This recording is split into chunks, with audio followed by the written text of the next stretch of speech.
शिव के एक लोटे जल में ना कोई आडंबर है, ना कोई दिखावा है, ना कोई अन्य बात है। उस पर केवल तुम्हारा भरोसा, केवल विश्वास।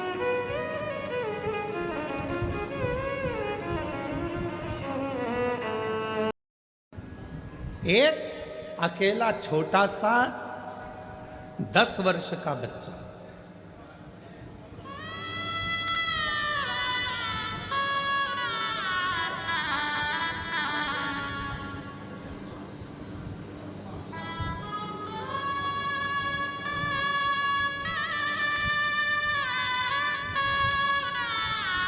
गए मिलने के लिए। बच्चा, जितने मिलने वाले उनके रिश्तेदार थे, या अनाथ हो गया। अनाथ है, अनाथ है, अनाथ है। हमने कहा चिंता मत करो, 13 दिन पूरे होने दो, विश्वनाथ है। ये अनाथ नहीं है, विश्वनाथ। वो विश्वनाथ संभाले। कई अच्छे अच्छे परिवार के लोग एकत्रित हुए, सब ने कह दिया इस बच्चे को हम पढ़ा लेंगे। हम एक निर्णय लिया गया। आज वो बच्चा अच्छे स्कूल में पढ़ रहा है, अच्छी एजुकेशन कर रहा है और पढ़ने में भी होशियार है। कौन संभाल रहा है? दादी को लगता है कि दादी सोचती है कि मैं परिवार को संभाल रही हूँ, बहू सोचती है मैं घर चला रही हूँ, बेटा सोचता है अगर मैं दुकान नहीं जाऊँगा तो घर नहीं चलेगा, बेटे को लगता है मैं फैक्ट्री नहीं जाऊँगा तो फैक्ट्री नहीं चलेगी, किसी व्यक्ति को लगता है कि मैं काम नहीं करूँगा तो ये काम ही नहीं होगा, मैं करूँगा तो होगा। अंदाजा निकाल दीजिए अपनी बुद्धि में से कि तुम कर रहे हो। जिस दिन तुम्हारी श्वास बंद हो जाएगी, सौ पड़ा रहेगा, उस दिन भी तेरा घर चलेगा, उस दिन भी फैक्ट्री चलेगी, उस दिन भी दुकान चलेगी, उस दिन भी व्यापार चलेगा। जिस दिन तू चला भी जाएगा उस दिन भी चलेगा। क्यों? क्योंकि उसने जितना तेरे ललाट पर लिख कर रखा है। घर में 10 लोग रहते हैं तो 10 का भाग्य रहता है, घर में 4 लोग रहते हैं 4 का भाग्य रहता है। याद रखना, सामूहिक परिवार में रहने का हमारा सनातन धर्म कहता है कि परिवार को जोड़कर चलो। क्यों कहते हैं? इसमें परिवार का हित नहीं, तुम्हारा हित है। क्यों? अगर परिवार में चाचा जी हैं, ताऊ जी हैं, ताई जी हैं, जितने परिवार के सदस्य हैं, सबके भाग्य की लक्ष्मी, अगर एक का भाग्य सही नहीं है तो दूसरे का भाग्य तो अच्छा होगा। दूसरे का भाग्य ठीक नहीं है तो किसी तीसरे का तो भाग्य अच्छा होगा, तीसरे का भाग्य भी ठीक नहीं है तो किसी चौथे का भाग्य तो अच्छा होगा। उसी तरह से जैसे किसी एक का भाग्य भी अगर अच्छा है तो घर में बरकत बनी रहती है। जब हम सोचते हैं कि मैं कमा रहा हूँ, मेरी पत्नी कमा रही है, मेरे 2 बच्चे हैं, मैं लेकर अलग हो जाऊं, अलग होकर देखना कि कितनी समस्याएं सामने खड़ी होती है। फिर कितने के भाग्य करे गया? 4 के भाग्य की लक्ष्मी रह गई। एक तेरे, एक तेरी पत्नी, एक तेरा बेटा, एक तेरी बेटी, बस इन्हीं के भाग्य का जितना आएगा आएगा। तो उस लक्ष्मी में कितना करोगे?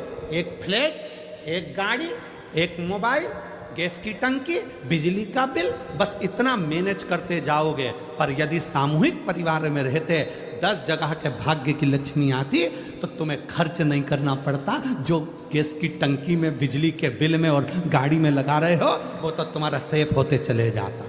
पर तुम समझे ही नहीं। तुमने तो सोचा मेरी पत्नी का भाग्य, तुमने सोचा मेरा भाग्य, तुमने सोचा मेरे बेटे का भाग्य, तुमने सोचा मेरी बेटी का भाग्य है। तुम उस परिवार से टूट गए, दूर चले गए, अपना सोचकर कि मैं करूंगा जो होगा, मेरे कहने पे चलो। ये महापुराण की कथा यदि है सब मिलकर करा रहे हैं तो कोई व्यक्ति ये ना सोचे कि मैं करा रहा हूँ। जिस दिन मैं का शब्द आ गया तो कार्यक्रम बिगड़ना चालू हो जाता है, और जिस दिन सब मिलकर करा रहे हैं तो कार्यक्रम की सफलता हो जाती है। मैं नहीं, तुम सब हो, तुम सब। वो एक लाइन एक गीत की है, पुराने गीत की, तुम जैसे दोस्तों का सहारा है, तुम जैसे दोस्तों का,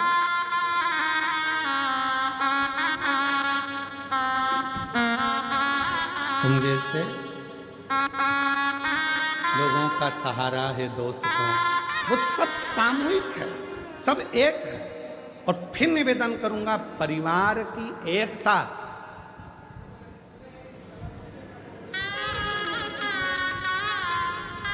घर की फूट और जगत की लूट, याद रखना, जब हमारे आपस में ही हम फूट डाल लेंगे तो दुनिया के लोग लूटना प्रारंभ कर देंगे। इसलिए घर की फूट, जगत की लूट, फूट मत डालो। एक हैं, एक रहेंगे, सामूहिक हैं, सामूहिक रहेंगे, सब मिलकर चलेंगे, आगे बढ़ेंगे, सब मिलकर।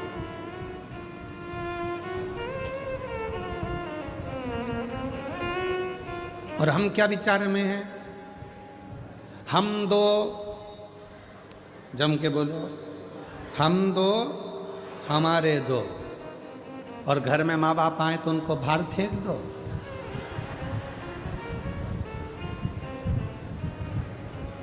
कोई तुम्हारे घर में आया तो उसको बाहर फेंक दो? नहीं, सब मेरे हैं। जितना बन सकता है सामूहिकता में रहने का प्रयास करो। बटोगे तो कटोगे, एकजुट होकर रहोगे तो जिंदगी के हर पहलू में, हर पहलू, कौन नहीं देता से। पर जितनी मेरी जीजियां बैठी हैं, जितने मेरे जीजा बैठे हैं, जितनी मेरी बेटियां बैठी हैं, जितने मेरे बेटा बैठे हैं, जितने बुजुर्ग माँ बाप बैठे हैं, आज एक बात याद कर कर जाना, तुम किसी से आस लगाना छोड़ दो। आज से नियम ले लो कि मैं अगर आस लगाऊंगी तो मेरे भोले नाथ से लगाऊंगी, बाकी के किसी से नहीं लगाऊंगी। क्यों? हम जिससे आस लगाते हैं वो आस एक ना एक दिन टूटती। कितना सोच के बैठी थी, मेरी बहू आएगी, गरम रोटी खिलाएगी, मेरे पाँव दबाएगी, मेरी चंपी करेगी।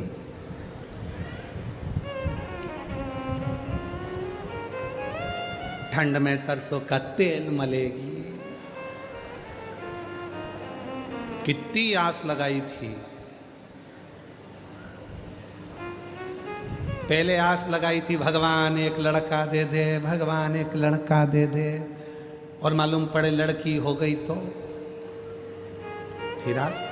फिर भगवान से आस लगी, भगवान ने लड़का भी दे दिया। आस लगी, फिर लड़का बड़ा होगा, शादी करूंगी, बहू आएगी, और बहू आई। ऐसा नहीं है कि नहीं आई।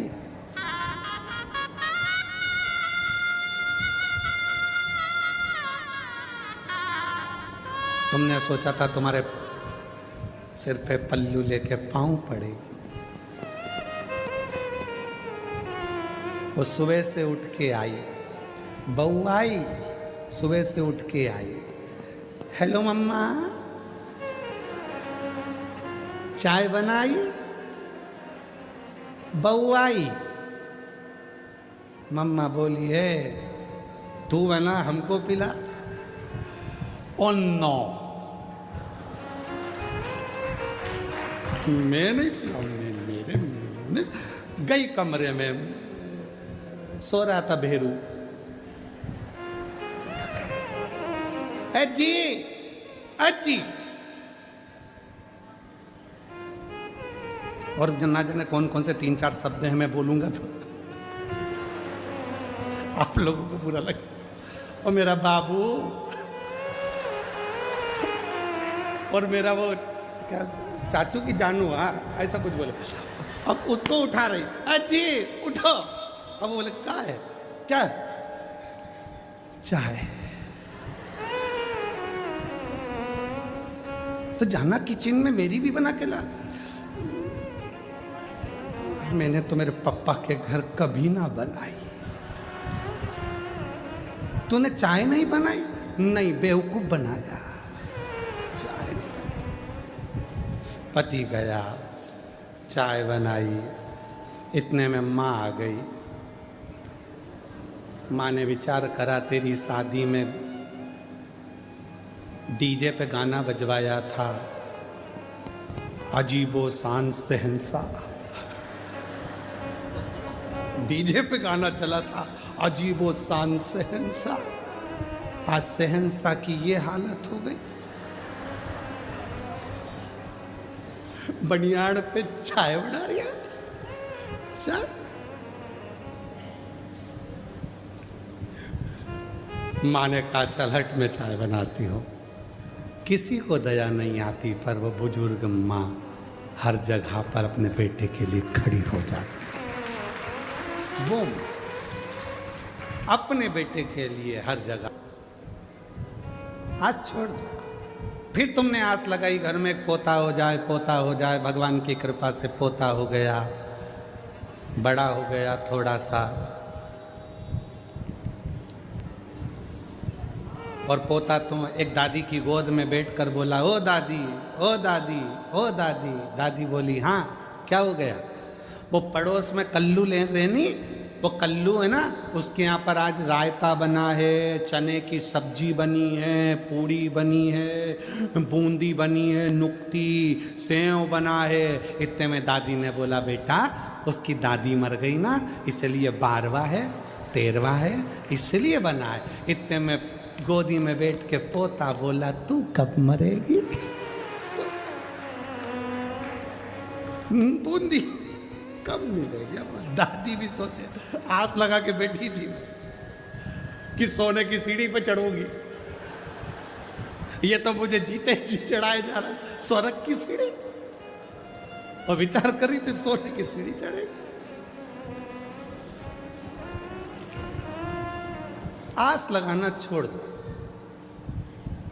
भाई भाई से आस लगा कर बैठा है मेरा भाई, बहन भाई से आस लगा कर बैठी है मेरा भाई, मेरी बहन, मेरे रिश्ते, मेरे नाते। शिव महापुराण की कथा कहती है, किसी से आस मत लगाओ, नाता एक शिव जी से, दूजा नाता तोड़ दो, और रिश्ता एक शिव जी से, दूजा रिश्ता छोड़ दो। एक नाता, एक रिश्ता, एक कुटुंब, एक कबीला, फिर कोई संबंध, कोई आस का नहीं।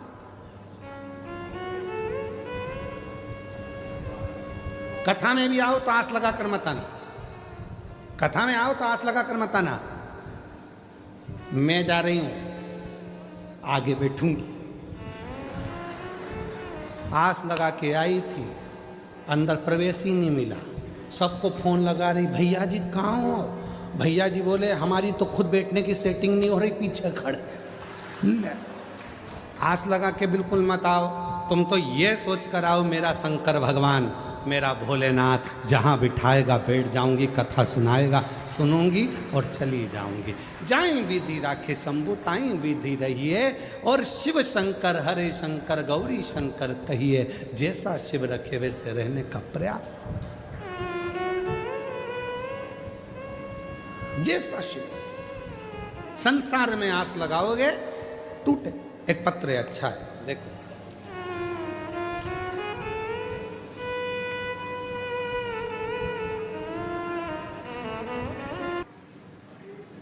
एक बात कहना थी। एक वकील हूं, मेरे पास बहुत सारे डाइवोर्स के केस आते हैं, तलाक के केस आते हैं, पर गुरुजी लड़का और लड़की को कितना भी समझाओ कोई समझता ही नहीं। आखिरी में वो केस लड़ना पड़ता है, एक जीतता है एक हारता है।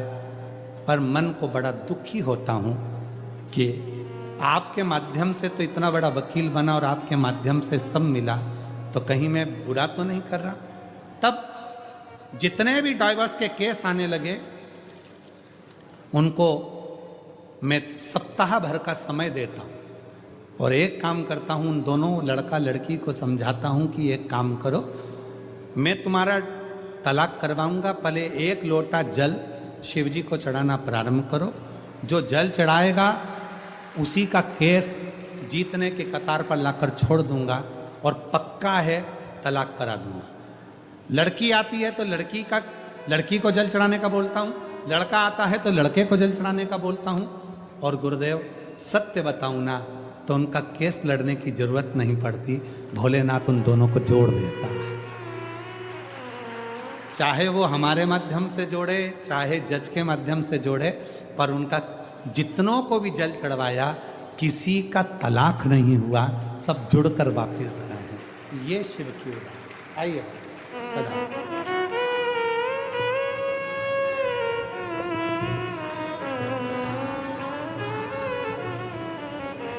आपने एक लाइन अच्छी लिखी है, कहते हैं जाम से जाम पीने से क्या फायदा, रात को चढ़ी सुबह उतर जाएगी, तू श्री शिवाय नमस्तुभ्यम के नाम का प्याला पी ले, तेरी सारी जिंदगी सवर जाए, सारी जिंदगी। वकील साहब शायर भी हो क्या, बड़ा सुंदर सुंदर लिखा है हो, साधुवाद, जोरदार ताली बजाओ एक बार।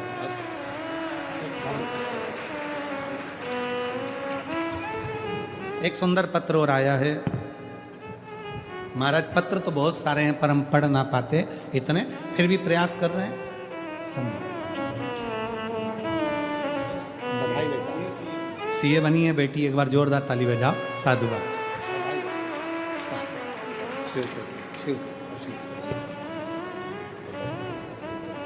सीताबेन बहादुर सिंह सिसोदिया आनंद गुजरात से हैं, कहीं बैठे हो तो हाथ हिलाएंगे। 6 साल तक संतान नहीं थी गुरुदेव, बाबा की कृपा से पशुपतिनाथ का व्रत, सफेद आंकड़े की जड़ का प्रयोग करा, पंडाल में बैठकर कथा सुनी। 1/10/2024 को मेरे घर में संतान की प्राप्ति 6 साल बाद हुई है, जोरदार ताली बजाइए।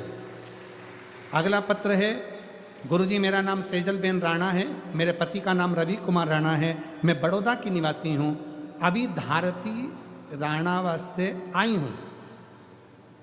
मेरा मोबाइल नंबर ये है, कहीं बैठी हो जिन जिन के पत्र पढ़े जा रहे हैं वो आ सकती हैं। 8 साल तक संतान नहीं थी गुरुदेव, बाबा पर भरोसा कर कर टीवी पर कथा सुनी, 1 लोटा जल चढ़ाना प्रारंभ करा। हालोल कंजरी में पावागढ़ के पास आपकी कथा थी, पंडाल में बैठकर वहाँ की मिट्टी को पेट पर लगाया, बाबा की कृपा से मेरे घर में संतान की प्राप्ति 27 नवंबर 2023 को हुई, 8 साल के बाद। अगला पत्र है, मेरा नाम आसू देवी पत्नी धर्मेंद्र कुशवाहा है, मेरा मोबाइल नंबर ये है, मैं तरसाली टाउनशिप बड़ौदा में रहती हूँ। गुरुजी मेरी शादी को 10 साल हो गए थे, संतान का सुख नहीं था, बाबा की कृपा से पशुपति व्रत किया, सफ़ेद आंकड़े की जड़ का प्रयोग करा, पंडाल में बैठकर कथा सुनी। 1 फरवरी 2025 को मेरे घर 10 साल के बाद संतान हुई, जोरदार ताली बजाइए।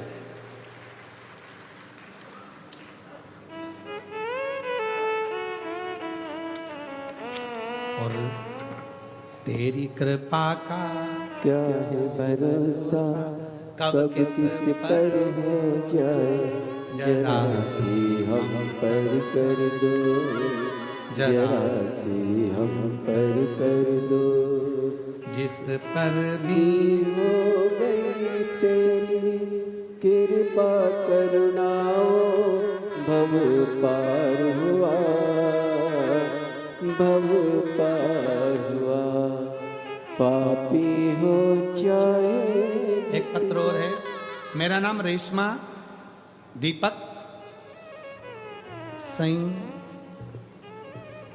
साइकिल है, मेरी शादी के कई साल निकल गए, आ सकते हैं।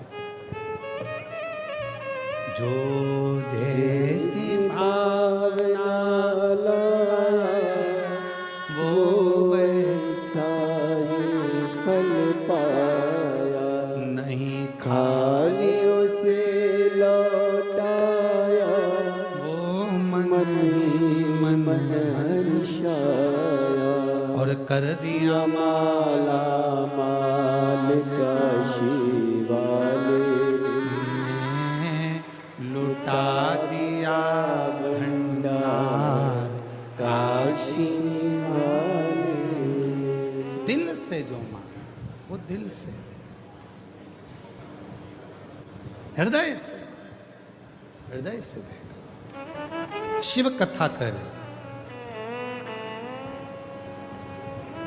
भोलेनाथ खुद बोल रहे हैं, दक्ष प्रजापति तुम ये ना समझना कि पत्थर की मूर्ति पर माला पहनाई और पत्थर की मूर्ति से शिव ना प्रकट हो, शंकर ना प्रकट हो, नहीं। हे मेरे बड़ौदा की जीजियों, गुजरात की मेरी दीदियों, हे मेरी गुजरात की बहनों और मेरे भाई, याद रखना दुनिया की दृष्टि में वो कंकर है, दुनिया की दृष्टि में वो पत्थर है, दुनिया की दृष्टि में वो केवल एक पाषाण का पत्थर का शिवलिंग है। दुनिया की दृष्टि पर उसमें शिव बसता है, उसमें शंकर बसता है, उसमें शिव समाहित है, उसमें शंकर समाहित है, उसमें शिव बसा हुआ है, शंकर बसा हुआ है। वो दुनिया की दृष्टि में केवल कंकर हो सकता है, वो दुनिया की दृष्टि में केवल एक पाषाण हो सकता है, पर स्वयं शिव महापुराण में दक्ष प्रजापति के चरित्र में शिव स्वयं कह रहे हैं, दक्ष इसको केवल मूर्ति मत समझ, ये मैं अजब, इसको केवल मूर्ति ना समझ, इसमें मैं